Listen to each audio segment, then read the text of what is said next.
Pemirsa, bagaimana kabar Anda? Dari kawasan Puspom, Badung, Bali, senang sekali kami menjumpai Anda dalam program Jabanusra Sepekan, persembahan dari TVRI Stasiun Bali. Dan dalam Jabanusra kali ini, kami akan mengajak Anda untuk menyimak berbagai informasi yang menarik, inovatif dan juga inspiratif dari Pulau Jawa, Bali, dan Nusa Tenggara. Di antaranya adalah kiat media di era digital, kemudian kuliner, agribisnis, dan wisata menarik. Seperti apa informasinya? Inilah Jabanusra Sepekan.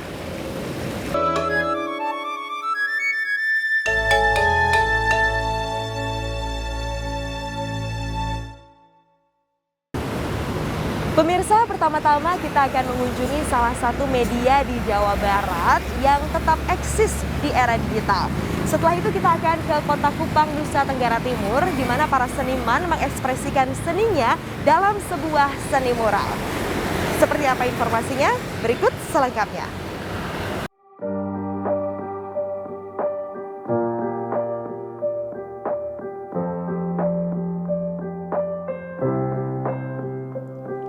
Majalah Mangle merupakan majalah mingguan berbahasa Sunda satu-satunya yang ada di wilayah Jawa Barat, terbit sejak 65 tahun lalu.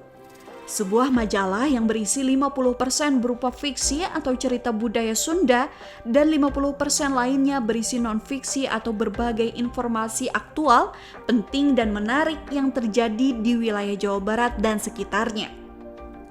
Seorang tokoh masyarakat Jawa Barat yang juga sebagai pimpinan umum media cetak Mangle, UU Rukmana, menceritakan berbagai upaya dan kiat-kiat khusus ia terapkan untuk mempertahankan media cetak, sebuah majalah mingguan, untuk tetap bertahan meskipun di tengah pertempuran kemajuan teknologi yang semakin canggih.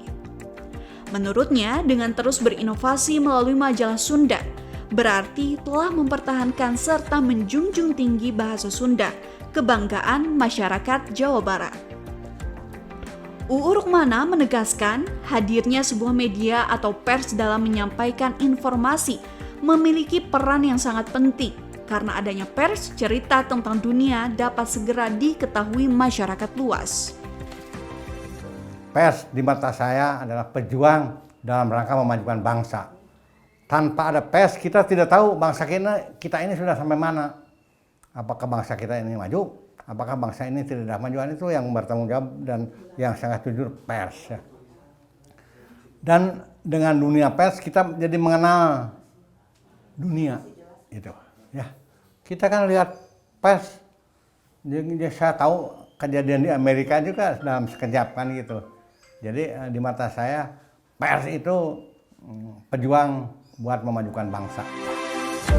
Pimpinan redaksi Ensa Wiarna mengaku untuk menghadapi tantangan di era digital, banyak trik yang diterapkan agar majalah Mangle selalu ada di hati pelanggannya. Bahkan 4.000 eksemplar hasil cetakan setiap minggunya selalu habis terjual. Lebih pada bagaimana kita memilih angelnya, ya. Memilih angelnya, karena begini, kalau misalnya kita memberitakan yang telah diberitakan oleh media lain, terutama oleh digital yang begitu cepat, gitu.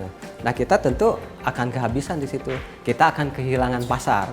Tetapi kami punya cara sendiri, karena kami itu mingguan. Tentu saja itu berita-berita yang di Mangle juga itu timeless, itu tidak boleh basi, gitu kan. Itu jadi sudut pandangnya aja, sudut pandang dan cara pemilihan topik, gitu. Untuk menjawab tantangan media di era digital, majalah Mangle juga telah hadir melalui online sejak awal tahun 2021.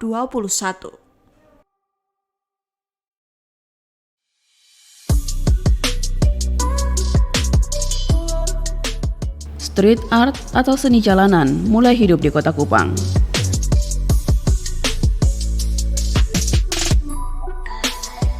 Sekumpulan anak muda yang menamakan diri mereka seniman jalanan ini mulai melakukan aktivitas menggambar mural dan grafiti pada tembok-tembok di dalam wilayah Kota Kupang.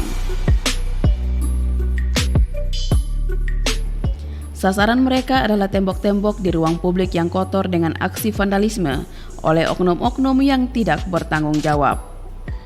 Tembok-tembok yang sebelumnya kotor dengan coretan, kini mereka hiasi dengan berbagai karya mural dan grafiti sejak bulan November 2021 lalu.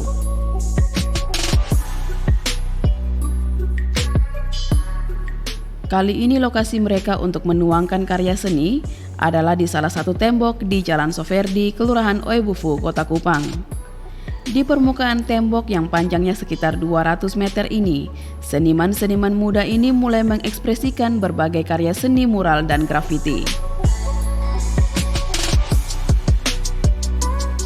Koordinator Mural Grafiti Kota Kupang, Asis, mengatakan aksi melukis di tempat publik ini sudah mereka lakukan sejak bulan November 2021 lalu. Awalnya mereka hanya beberapa orang, namun seiring berjalannya waktu, semakin banyak pemuda-pemudi yang bergabung dengan sendirinya.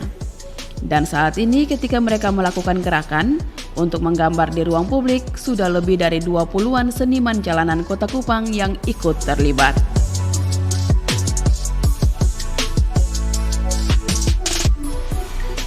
Tidak ada tema khusus yang mereka ambil ketika menggambar di suatu tempat. Mereka lebih memberikan kebebasan kepada setiap seniman untuk mengekspresikan seni mereka. Namun dengan ketentuan, karya yang dihasilkan tidak mengandung unsur sara, provokasi, dan pornografi. Tujuan mereka melakukan gerakan ini lebih kepada mengumpulkan orang-orang dengan hobi yang sama, dan karyanya dapat dituangkan pada tempat yang tepat dan dapat dinikmati oleh orang lain sebagai suatu karya seni yang indah. Kalau tujuan dari Ketong sih sebenarnya mau mengajak teman-teman para pelaku mural grafiti di Kota Kupang untuk Ketong berkarya sama-sama. Karena Ketong mau menghidupkan budaya street art, seni jalanan. Terus mengajak teman-teman yang mungkin tertarik untuk gambar, tapi dia belum tahu harus kemana, atau mungkin yang suka coret-coret di tembok, istilahnya vandal. Ketong ajak supaya sama-sama mari Ketong bergerak sama-sama untuk Ketong gambar yang lebih indah lah, istilahnya mempercantik tembok-tembok kota.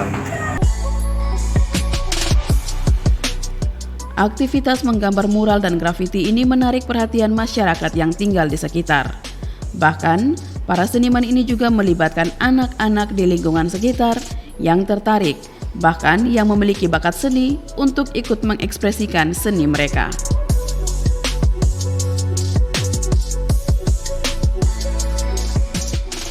Semua bahan-bahan yang mereka gunakan, yakni cat dan kuas, ditanggung secara pribadi oleh masing-masing seniman.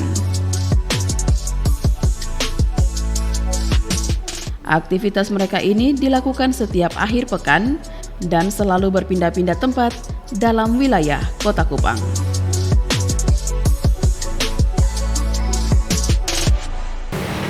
Selanjutnya kita akan menuju ke Nusa Tenggara Barat, tepatnya di Lombok Utara. Di daerah ini terdapat industri yang mengolah limbah serabut kelapa menjadi koko fiber yang bernilai tinggi. Masih terkait dengan kerajinan, kita akan melihat kain ekoprint di daerah istimewa Yogyakarta.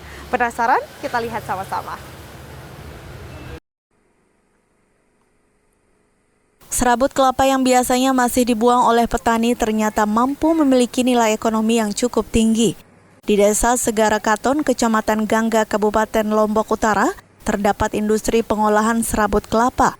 Dalam sekali produksi, pabrik ini dapat mengolah 2 ton limbah serabut kelapa menjadi koko fiber yang digunakan untuk bahan baku pembuatan keset, jok mobil, kasur, dan produk turunan lainnya.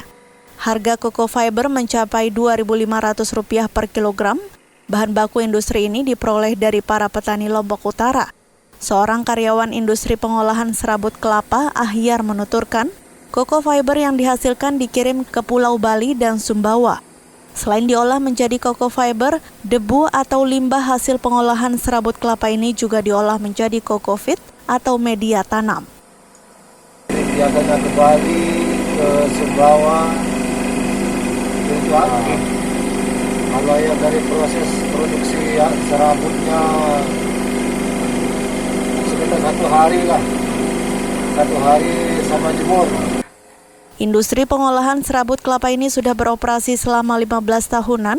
Meski belum mampu menyerap atau mengolah limbah serabut kelapa secara maksimal, Namun keberadaan industri ini dapat menyerap tenaga kerja bagi belasan warga setempat. Ahmad Sonhaji, TVRI Nusa Tenggara Barat melaporkan.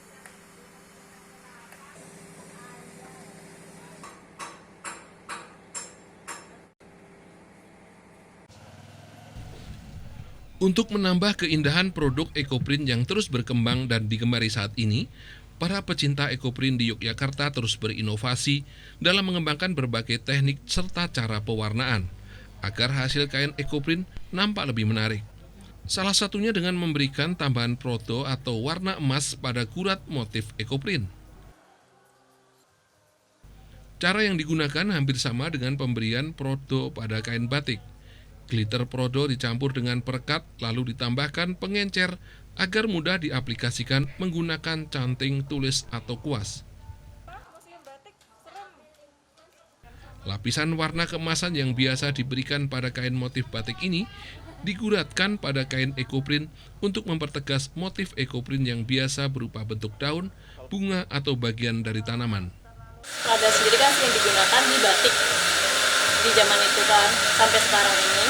Terus kita coba combine nih dari Prada yang di batik itu ke ekoprint. Nah, ekoprint yang kita pakai memang ekoprint yang kebanyakan tuh gagal gitu loh. Kayak contohnya ini kan kayak motifnya nggak terlalu kelihatan atau dan sebagainya. Atau kalau nggak ekoprint yang di blanketnya, blanket kan kadang nggak kelihatan ya. Terus kita Prada biar kalau misalkan kita jual dia lebih eksklusif fungsi dan manfaatnya sendiri. Selain itu di kegiatan ini kan banyak ya per generasi ya, ada yang dari yang tua sampai yang muda. Nah ini kan juga kita melestarikan teknik Pradanya ini sendiri. Selain menambah indah motif-motif pada kain ekoprint, pemberian prodo ini membuat produk ekoprint menjadi eksklusif dan memiliki nilai ekonomi yang tinggi. Untuk terus mengembangkan teknik pada produk ekoprint ini, para pecinta ekoprint di Yogyakarta secara rutin melakukan berbagai workshop dan pelatihan yang diikuti para pecinta ekoprint berbagai kalangan dan usia dari berbagai kota di tanah air. Demikian Nurma Novika dan Doni Rahmat, TVRI Yogyakarta melaporkan. Desa Devisa merupakan salah satu program yang dipelopori LPEI untuk meningkatkan kesejahteraan masyarakat dan daya saing komoditas yang dihasilkan oleh suatu wilayah. Salah satunya yang terdapat pada 2 desa di Kabupaten Tuban, yaitu Desa Margorejo dan Desa Gedung Rejo yang mempunyai hasil karya batik tulis tenun gedok. Gubernur Jawa Timur Kofifa Indar Parawansa bersama Bupati Tuban Aditya Halindra, Kanwil LPEI Jatim Kurniawan Priyambodo, serta Forkopimda Jawa Timur meninjau langsung sentra batik yaitu Sentra Batik Sekar Ayu dan Melati Sekar Mandiri. Beberapa kriteria untuk menjadikan desa devisa telah dimiliki oleh kedua desa ini. Seperti diketahui, untuk menjadi desa devisa, sebuah desa harus memiliki beberapa kriteria yang telah ditetapkan oleh Lembaga Pembiayaan Ekspor Indonesia (LPEI). Gubernur Jawa Timur Kofifa Indar Parawansa menjelaskan, sentra batik tulis tenun gedok yang terletak di kedua desa ini dinilai bisa masuk dalam kategori desa devisa karena memiliki produk yang cukup unik serta potensi pasar yang sangat besar. Saya rasa ini salah satu kualifikasi keunikan dari LPEI untuk bisa dikurasi apakah hasil asesmennya ini sesuai dengan kategori desa devisa apa tidak. Nah, salah satu kategorinya adalah bahwa mereka punya produk mandiri. Sudah, mereka punya produk yang unik, ya. Yang punya potensi perluasan market, ya. Nanti kita akan lakukan kurasi, tim kita datang ke sini, kita nanti akan apa yang bisa kita tingkatkan ya, kemudian apa yang kita bisa bantu, termasuk nanti bantuan untuk mendatangkan desainer yang kualifikasinya sudah top ya Mbak ya. Saat ini di Jawa Timur terdapat 3 desa yang masuk dalam kategori desa devisa dan tahun ini Jawa Timur mempunyai target sebanyak 15 desa menjadi desa devisa. Diharapkan dengan banyaknya desa devisa khususnya di Jawa Timur dapat menjadi lahan serta untuk mengembangkan ekonomi bagi masyarakat dengan memperluas pasar mereka.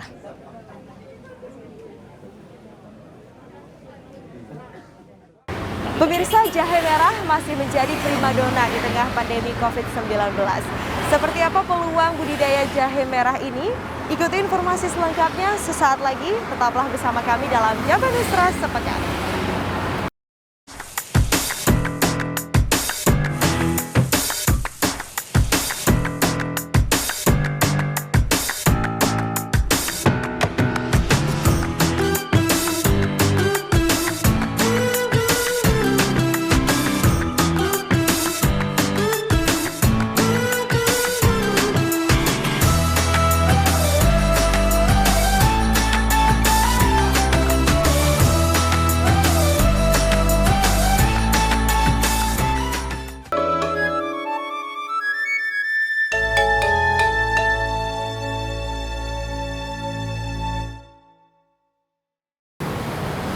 Kembali dalam Jabanusra Sepekan pemirsa, sekelompok pemuda di Desa Sandik, Lombok Barat, NTB berhasil memanfaatkan peluang di masa pandemi dengan membudidayakan jahe merah. Sementara bila Anda berkunjung ke kawasan wisata Bedugul, Bali, Anda akan menjumpai buah-buahan yang dikenal dengan nama buah salju. Dan di DKI Jakarta terdapat kuliner bolu kulit tangkil. Penasaran? Kita simak informasi selengkapnya. Budidaya jahe merah masih menjadi peluang usaha agribisnis menjanjikan yang cukup digemari masyarakat. Selain menguntungkan, jahe merah juga diyakini sebagai penangkal wabah COVID-19. Karena itu banyak diburu dan dibudidaya masyarakat. Sekelompok pemuda tani sejahtera di Dusun Tato, Desa Sandik awalnya membudidaya jahe merah mulai dari halaman rumah. Setelah dirasa cukup menguntungkan, mereka kemudian menyewa lahan tempat pembibitan. 2 tahun berjalan, kini usaha yang mereka rintis cukup dikenal masyarakat luas. Bahkan di lahan itu menjadi lokasi belajar cara menanam jahe merah agar tumbuh subur dan hasilnya melimpah. Ketua kelompok UKM Tani Sejahtera, Safwan, mengatakan, siapa saja yang datang berkunjung atau membeli bibit jahe merah diajarkan cara budidaya jahe merah. Mulai dari memilih media tanam menggunakan karung bekas atau polybag ukuran 40 x 50 cm, menentukan bibit jahe merah, menyemai, hingga pemeliharaan dan siap untuk panen. Terutama yang di dalam kelompok sendiri, ya alhamdulillah sangat bersemangat sebenarnya. Jadi kita modal dasarnya ya semangat itu untuk tumbuh bersama, karena memang kita punya tujuan jangka pendek, jangka menengah. Safwan menyarankan pembudidaya jahe merah untuk menggunakan pupuk organik padat maupun cair. Selain hasilnya melimpah, juga kualitas jahenya sangat bagus dan tidak mudah rusak. Sahrul, TVRI Nusa Tenggara Barat melaporkan. Banyak hal yang bisa ditemui di kawasan wisata Bedugul hingga Puncak Wanegiri, Kecamatan Sukesada, Buleleng. Seperti buah yang satu ini. Orang lokal menyebutnya dengan buah salju. Konon disebut buah salju karena hanya tumbuh di daerah berhawa dingin. Atau ketika dibuka, daging buah salju ini berwarna putih. Buah salju ini memiliki tekstur yang unik, lembut dengan rasa yang cukup manis. Menurut salah seorang penjual, Made Widiase, buah salju ini hanya bisa ditemukan pada bulan November dan Desember. Selain itu, buah salju kini cukup populer di kalangan masyarakat. Teksturnya ya mirip salju, putih dia. Biar gampang aja nyebutnya gitu. Karena ini masih buah baru. Teman-teman juga ada yang nyebut buah krim juga ada. Tapi lebih gampang sebutnya buah salju aja. Karena dia putih dan lembut gitu. Ya, baru boomingnya sih baru 3 tahun. Dalam sehari, Made Widiase dapat berjualan 10 kg. Harga seikat buah salju dihargai Rp10.000. Jadi, jika Anda berwisata ke tempat ini, jangan lupa untuk mencoba buah salju. Aan Darmawan, TVRI Bali, melaporkan.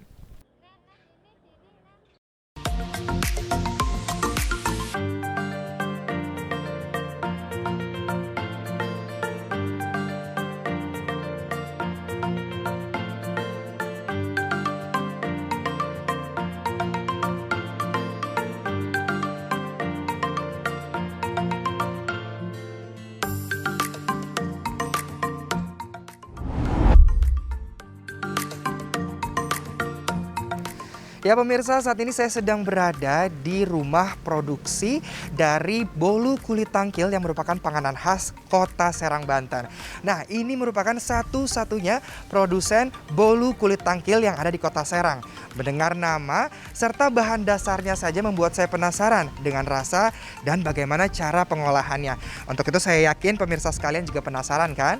Untuk itu ikuti saya untuk melihat bagaimana proses pembuatannya.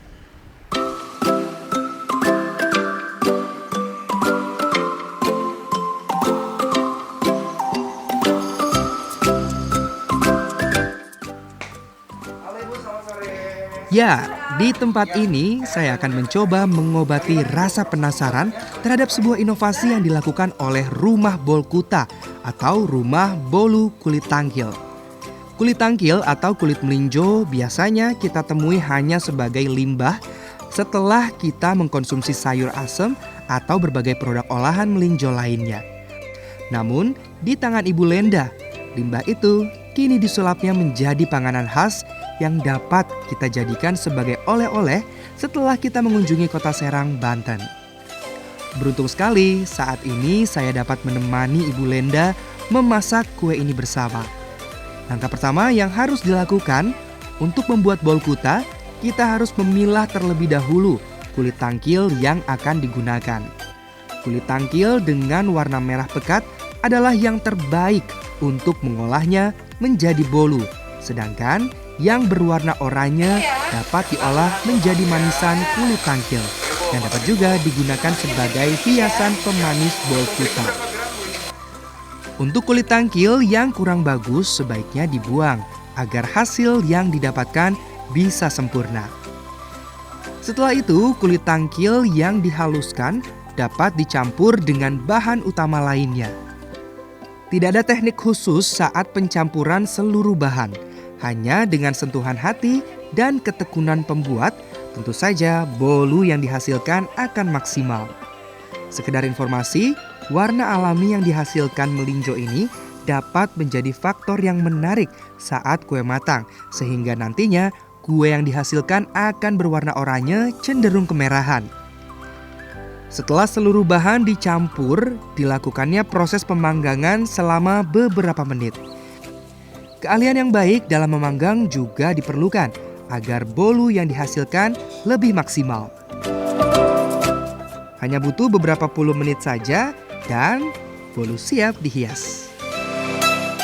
Saya juga mau minta tolong nih sama Ibu untuk didemonstrasikan bagaimana pengaplikasian topping-topping. Kita topping ya? Iya, boleh. Ngomong-ngomong ini toppingnya apa aja Bu? Ini topping ini dari mentega putih. Dan untuk toppingnya sendiri tadi ada keju ya Bu ini Bu? Keju ya? Sama manisan kulit tangkil. Oh ini manisan kulit tangkil yang tadi Ibu bilang ya Bu ya? Iya kita bikin manis itu seminggu. Oh seminggu? Ya, okay. Tapi karena sekarang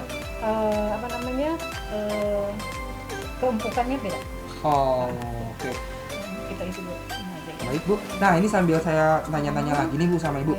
Ibu gimana sih Bu, kok bisa tercetus gitu ide membuat bolu kulit tangkil ini? Pingin berinovasi ya, okay. berkreatif supaya kan pandemi seperti ini kan banyak juga bapak-bapak yang harus kita bantu juga. Oke, sekarang kita aplikasikan toppingnya ya. Ini manisan kulit tangkil ya? Iya, manisan kulit tangkil. Tangkil ya. Saya sih sebenarnya penasaran banget nih Bu, udah nggak sabar pengen nyobain. Menjadi khas juga ya Bu ya, dari Kota Serang ini. Kota Serang. Iya. Jadi buat teman-teman nih yang nanti mampir ke Kota Serang, jangan lupa juga pastinya untuk bawa oleh-oleh bolu kulit tangkil ini. Karena ini spesial banget, cuma bisa teman-teman temuin di Kota Serang.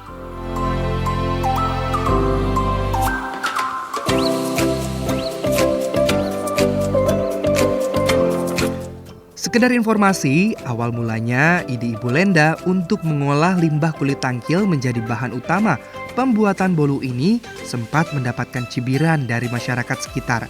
Namun, seiring berjalannya waktu, Ibu Lenda memberanikan diri untuk terus mengolahnya dan ikut serta dalam perlombaan hingga akhirnya bolkuta dapat menjadi juara dan didistribusikan oleh Kecamatan Serang sebagai salah satu oleh-oleh khas Kota Serang. Bahwa ini merupakan suatu inovasi terkait dengan pangan, dan ini kami dari pemerintah kecamatan berusaha mendorong bagaimana pelaku UMKM ini terhadap Bolkuta pertama mendapatkan PIRT, yang kedua mendapatkan sertifikat halal MUI. Nah, dari PIRT ini kami telah menyampaikan kepada pimpinan untuk pertama adanya relaksasi untuk pendaftaran OSS dan adanya pendampingan terhadap pelatihan mendapatkan PIRT sendiri secara gratis. Dan ini terus kita dorong dan mudah-mudahan ini dapat terrealisasi di tahun anggaran 2022. Secara prinsip kecamatan selalu mendorong pelaku UMKM khususnya yang dapat mengangkat nama Kota Serang, dan kami terus mendorong melalui anggaran pemberdayaan, dan ini akan kami kembangkan terus, dan insya Allah tahun 2022 pun kami akan memunculkan suatu inovasi-inovasi terhadap oleh-oleh khususnya di bidang pangan.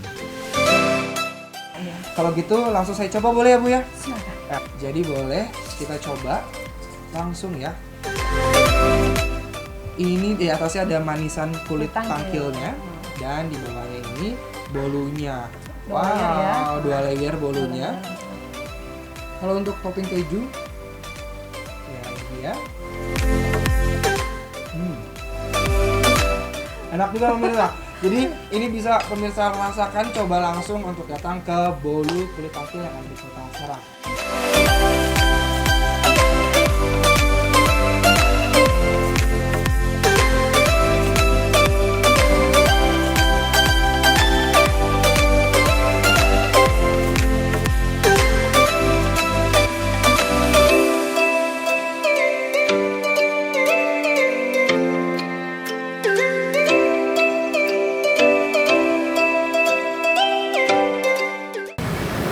Pemirsa, mungkin tidak semua tahu bahwa bahan untuk membuat kubah masjid yakni GRC yang mudah dibentuk dan kuat hingga puluhan tahun. Seperti apa informasinya? Kita akan hadirkan selengkapnya sesaat lagi.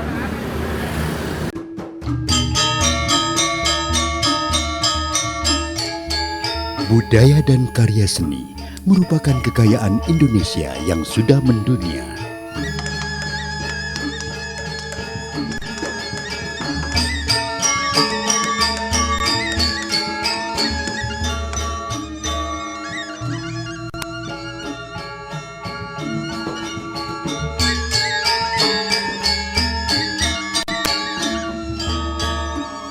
Mewariskan budaya dan karya seni pada generasi penerus merupakan usaha bijak untuk kelestariannya.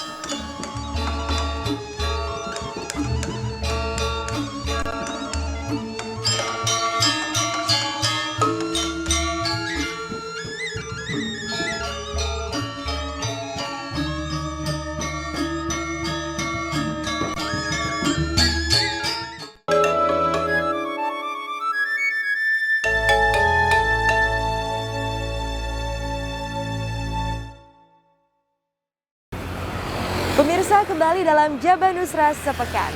Kubah bagi masjid memiliki arti khusus, bahkan kerap digunakan sebagai ciri khas dari suatu masjid. Dari Jawa Barat, kami akan mengajak Anda untuk melihat proses pembuatan kubah masjid dari bahan GRC. Kemudian kita akan lanjutkan dengan menikmati wisata di kawasan Muria di Jawa Tengah.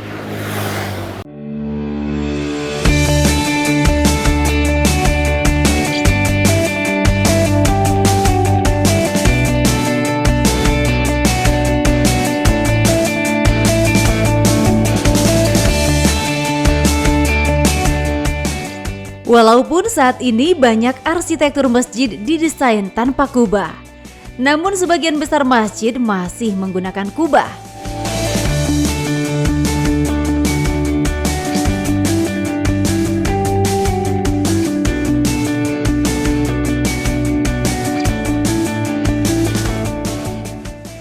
Kubah bagi masjid sendiri memiliki arti khusus dan bahkan kerap dipakai sebagai ciri khas suatu masjid dan pengingat umat akan ciri khas masjid tersebut.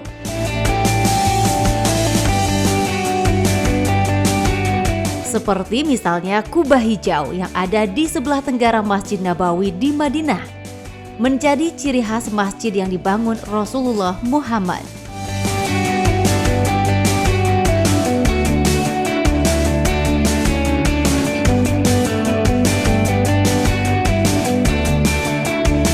Saat ini kubah masjid pun didesain dengan ornamen yang unik, namun tidak menghilangkan ciri khas arsitektur Islam pada umumnya.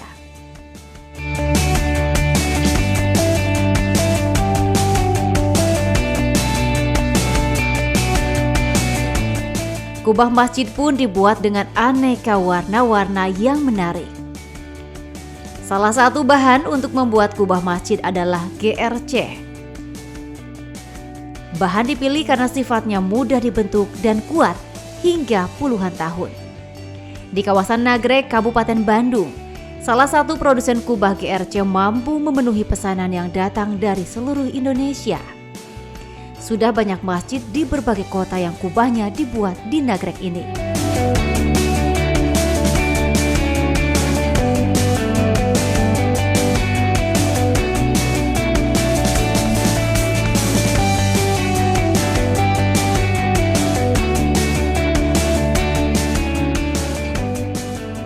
Salah satunya adalah masjid di kawasan Jalan BKR, Kota Bandung, yang arsitekturnya tampak berbeda dengan kubah GRC ini.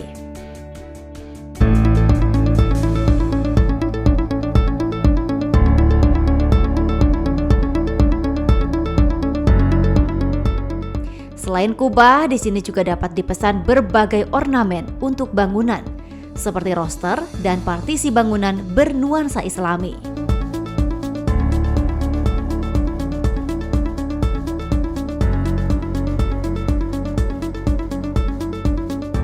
Semua bahan baku untuk pembuatan kubah ini mulai dari semen hingga cat menggunakan bahan kelas premium dengan kualitas terbaik.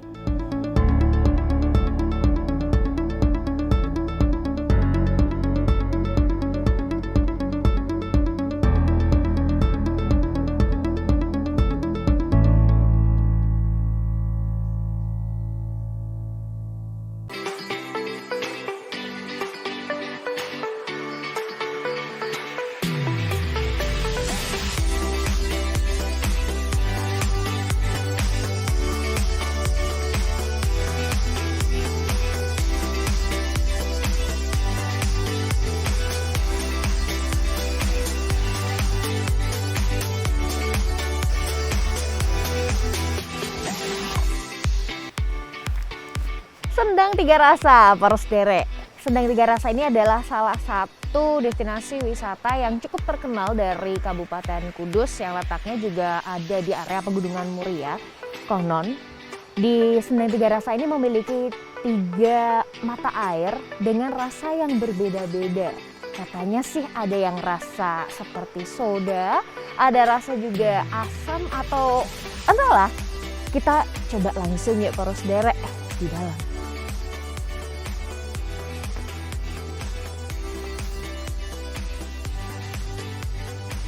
Konon, air Tiga Rasa ini memiliki khasiat yang bermacam-macam. Namun yang saya rasakan setelah mencoba airnya memang terasa segar. Mungkin karena air ini berasal dari berbagai mineral murni yang berasal dari pepohonan besar di sekitar kawasan Muria. Dari sumber pertama ada rasa asam yang mendominasi. Lalu di sumber air kedua ada sedikit pahit dan getir yang saya rasakan.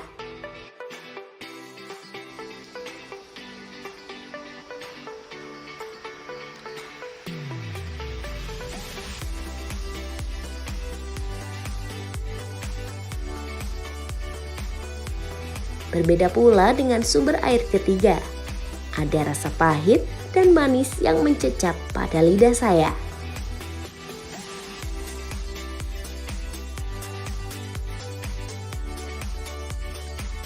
Di kawasan ini, suasana cukup sejuk dan rindang karena banyak pohon besar yang menaungi. Setelah ini saya akan mengajak Anda untuk mengunjungi tempat wisata lainnya di kawasan Muria.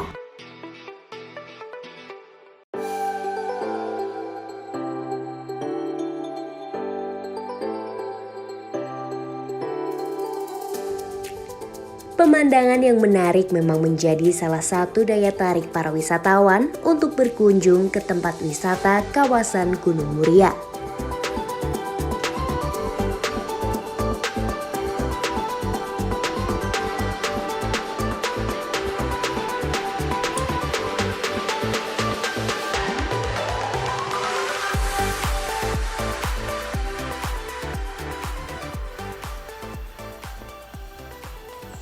Para saudara, kita lagi mau jalan ke air terjun Kedung Gender yang ada di Kabupaten Kudus. Nah, air terjun ini adalah salah satu air terjun yang emang bisa disebut ini tuh jarang diketahui oleh para wisatawan. Jadi poros derek kalau main ke Kudus bisa nih mampir ke sini.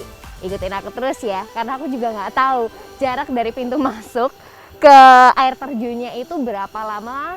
Dan kalau kata masnya sih cuman 10 menit. Ikutin aja yuk.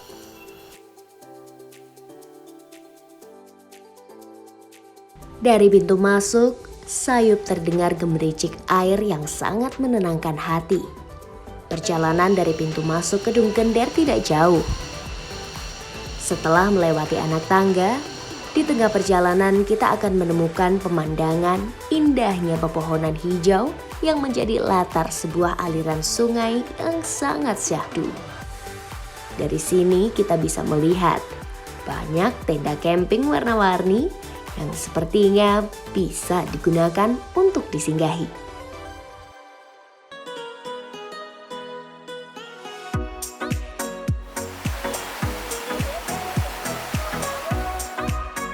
Berjalan menuju lokasi air terjun yang lokasinya 350 meter dengan rute trekking yang lumayan menanjak. Tidak terasa melelahkan, karena sepanjang jalan kita bisa menikmati pemandangan aliran sungai dengan pepohonan liar yang hijau menuju ke lokasi air terjun utama.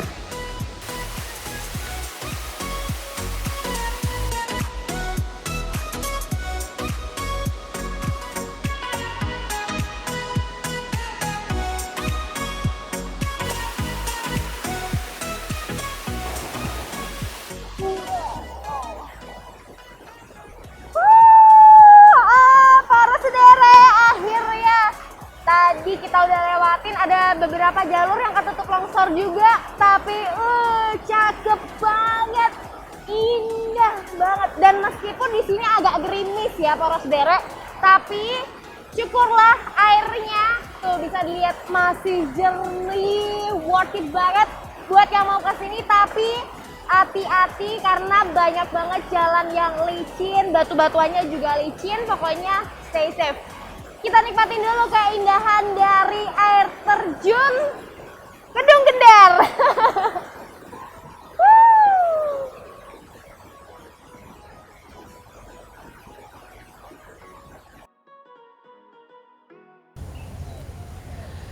Pemirsa, apabila Anda berkunjung ke Labuan Bajo, Flores, Nusa Tenggara Timur, jangan lupa untuk mengunjungi salah satu objek wisata di sana, yakni Goa Batu Cermin. Sementara di daerah istimewa Yogyakarta, durian menjadi salah satu agenda wisata melalui Festival Durian. Nah, seperti apa keunikan dan juga keindahan dari kedua wisata di daerah ini?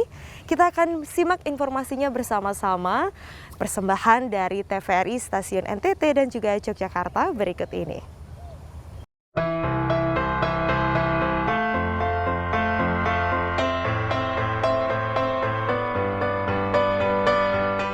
Labuan Bajo menjadi salah satu destinasi wisata super premium.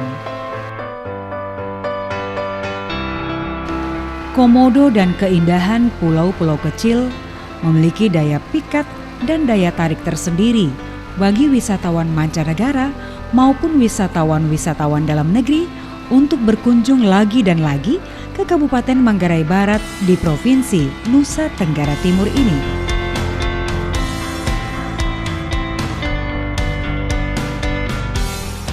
Satu destinasi wisata yang ada di dalam kota Labuan Bajo yang memiliki daya tarik bagi wisatawan adalah Gua Batu Cermin.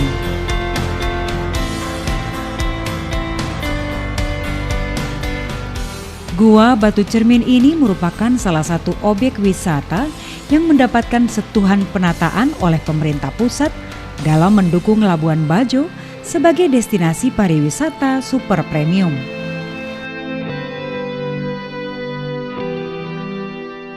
Gua ini berada di tengah-tengah kota Labuan Bajo.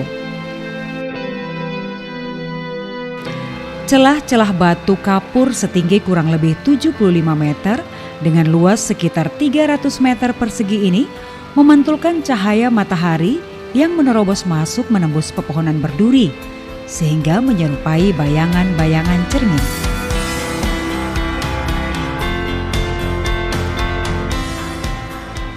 Cahaya matahari yang menerobos masuk melalui celah-celah batu membentuk pemandangan yang indah. Penataan Gua Batu Cermin telah masuk dalam program pembangunan Kawasan Strategis Pariwisata Nasional atau KSPN Labuan Bajo. Pembangunan fasilitas antara lain kantor pengelola, loket, kafetaria, areal parkir, auditorium, pusat informasi, jalur trekking, toilet, dan lainnya.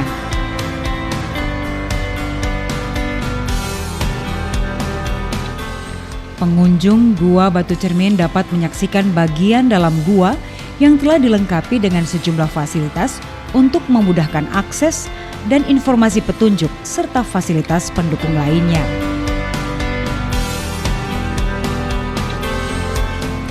Pemerintah pusat pun melalui Kementerian Kominfo akan terus memperkuat fasilitas jaringan komunikasi di destinasi pariwisata termasuk Gua Batu Cermin ini. Dengan demikian, baik pengunjung maupun pelaku ekonomi serta masyarakat semakin mudah mengakses informasi dan komunikasi. Sukses menggelar festival durian yang pertama kali dilakukan di objek wisata Embung Potorono, Banguntapan, Bantul beberapa pekan lalu. Kini perkumpulan pedagang buah durian di Yogyakarta kembali menggelar event serupa di tempat wisata Taman Senja, Ngelo, Pleret, Bantul. Para pedagang yang mengikuti festival kali ini datang dari berbagai daerah di Indonesia, memperkenalkan lebih dekat kepada konsumen khususnya penggemar durian hasil panen buah durian dari para petani lokal asal daerah masing-masing. Menariknya dalam festival durian ini, setiap pembeli selain diberikan penjelasan tentang asal-usul, rasa, dan kepastian harga, juga diberikan garansi jaminan uang kembali jika durian yang dibeli tidak layak dikonsumsi. Menurut Ketua Pengadaan Barang di festival ini, selama ini di Jogja belum pernah ada gebrakan untuk menggaungkan buah durian ke masyarakat dalam event-event besar, sehingga sejumlah pedagang berinisiatif mengumpulkan para pedagang durian di Yogyakarta untuk mengadakan festival durian yang mengambil lokasi di tempat wisata. Kita memang di Jogja itu sebetulnya tidak ada petani durian, kecuali di wilayah Patok, Wonosari ya, baru itu, yang lainnya belum ada. Terus penggemar durian di wilayah Jogja itu sangat antusias. Jadi kita memperkenalkan durian-durian dari petani lain, terutama lokalan, dari Bali juga ada, dari Ambarawa, dari Magelang, dari Karanganyar, ya itu kita memperkenalkan semua. Ya, tanggapannya ya bagus sih Mas, masalahnya kita nyari duriannya kan udah ada tempatnya. Ya, kemarin ada festival di mana? Yang pertama, ya juga di sana. Bisa tersalurkan lah hobi kita dari adanya festival. Dengan festival ini diharapkan masyarakat akan lebih banyak mengenal jenis buah durian sehingga bisa membedakan cita rasa dan asal daerahnya. Sebab menurut Arifai, berbeda asal daerah bisa berbeda rasa dan bentuknya. Dalam festival durian kali ini juga ditampilkan buah durian ukuran terbesar seberat 7,5 kilo. Jenis durian montong asal Singaraja, Bali, dijual seharga Rp425.000 per buah. Festival akan terus digelar secara maraton berkeliling di tempat-tempat wisata guna mendukung geliat wisata dan utamanya membangkitkan semangat para pedagang buah durian agar bisa terus eksis menekuni pekerjaannya. Demikian Margo Laras dari Bantul melaporkan. Pemirsa, Ubud sejak lama dikenal sebagai kampung wisata dunia. Dan salah satu ikon wisata di Ubud yakni Monkey Forest Ubud. Dan kali ini kami akan ajak Anda untuk jalan-jalan dari kawasan wisata Monkey Forest Ubud. Namun sebelum itu kita akan saksikan bersama-sama persembahan dari TVRI Stasiun Jawa Timur.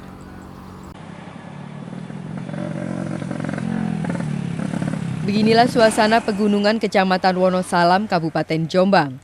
Di sepanjang jalanan menuju pegunungan Anjasmoro ini, aroma buah durian semerbak menggugah selera.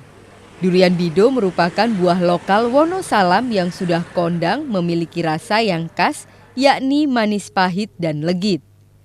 Terdapat ratusan kios di sepanjang jalan utama Kecamatan Wonosalam. Menu utama yang dijual adalah durian Bido Wonosalam. Namun tak sedikit juga yang menjual durian jenis lain. Yang menarik, seluruh durian yang dijual adalah durian masak langsung dari pohon.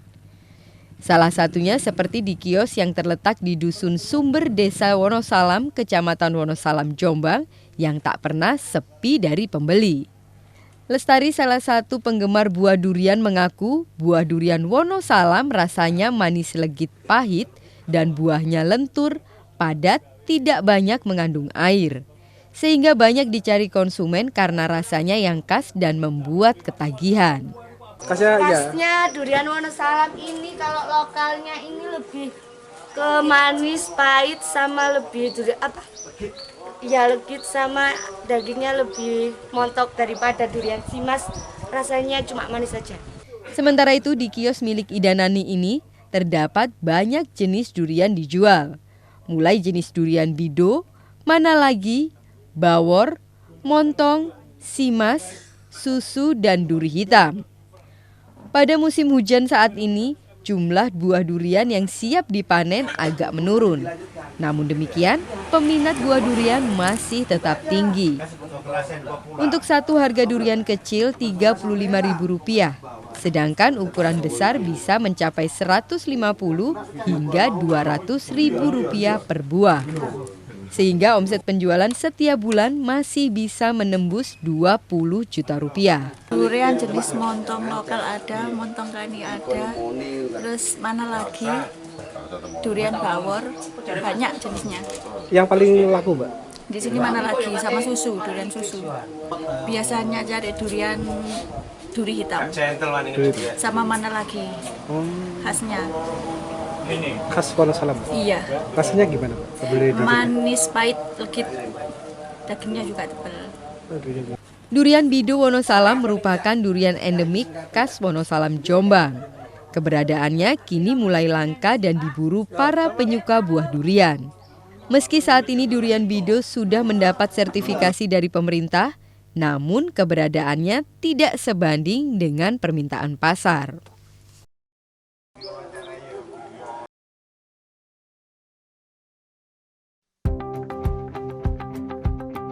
Monkey Forest Ubud masuk dalam salah satu tempat wisata di Ubud yang wajib dikunjungi karena sangat ikonik dan mewakili kesan akan objek wisata Ubud secara keseluruhan. Objek wisata Monkey Forest Ubud merupakan kawasan hutan lindung dan di dalam hutan ini terdapat pura sakral umat Hindu Bali bernama Pura Dalam Agung Padang Tegal. Nama asli objek wisata Monkey Forest Ubud adalah Mandala Wisata Wenarwana, tapi lebih dikenal dengan nama Sacred Monkey Forest Sanctuary. Di saat wisatawan memasuki kawasan objek wisata Monkey Forest Ubud, udara segar akan terasa, pepohonan hijau yang menjulang tinggi akan tampak dari areal parkir.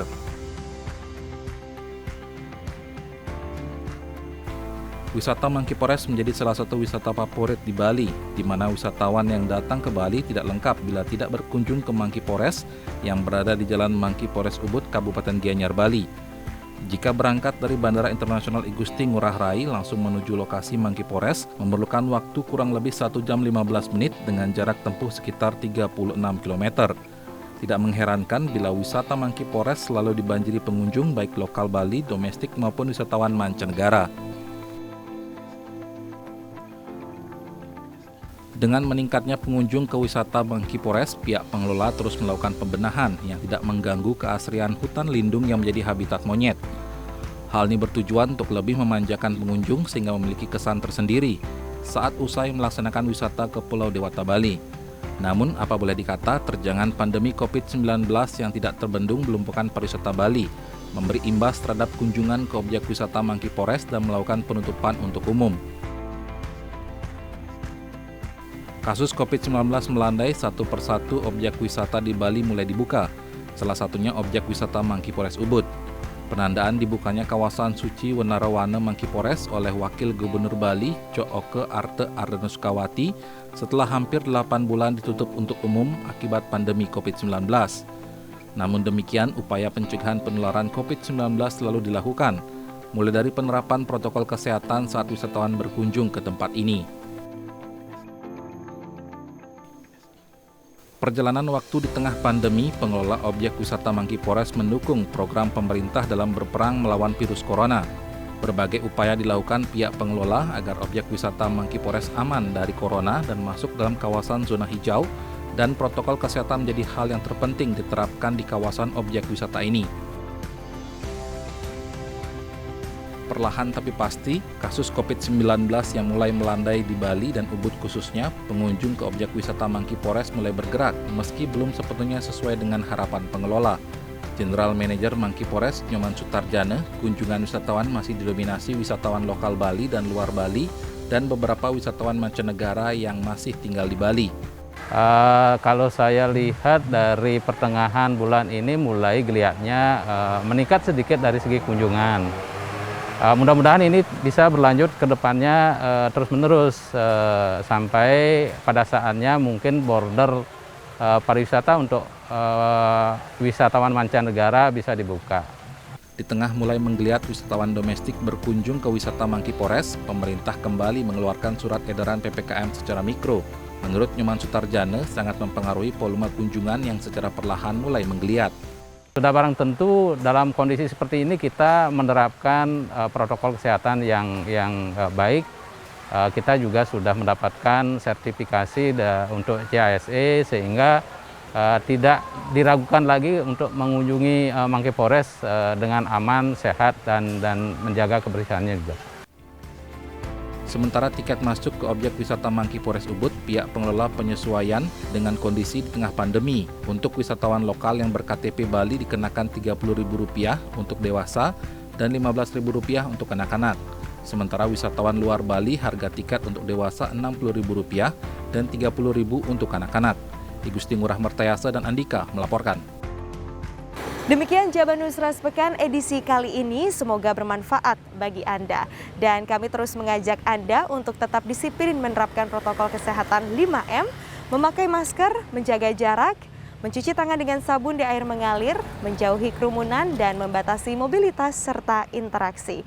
Akhirnya kami pamit undur diri, terima kasih atas perhatian dan kebersamaan Anda. Tetap saksikan TVRI Media Pemersatu Bangsa.